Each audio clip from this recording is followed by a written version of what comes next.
जय श्रीकृष्ण, दंडवत प्रणाम. जय शिवराय, जय स्वराज, जय स्वदेशी.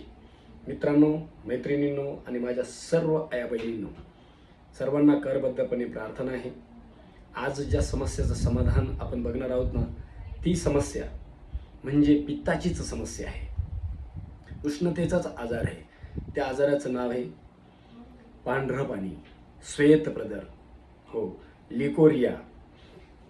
त्याला वेगवेगळ्या नावांनी आपण बोलत असतो, पण काही असो, त्याच्याकडे अजिबात दुर्लक्ष करू नका. कारण महिलांचं सगळं सौंदर्य सगळं वाहून जात असतं, हे लक्षात घ्या.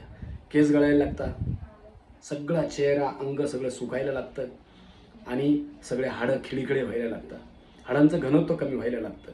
तर दुर्लक्ष करू नका कृपा करून. त्याचं आपल्या ऋषी परंपरेमध्ये, आपल्या आयुर्वेदामध्ये काय समाधान आहे ते आपण आज बघणार आहोत.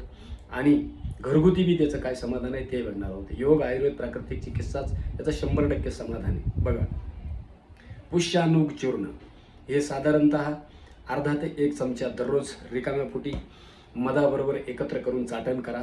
त्याच्यानंतर साधारणतः ही नारी कांती नावाची गोळी आहे. या 2-2 गोळ्या जेवणाच्या नंतर घ्या.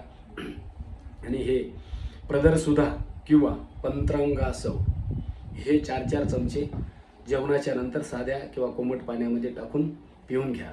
आणि घरगुतीमध्ये भाताची पेज घ्या. साधारणतः 1 कप भाताची पेज काढा.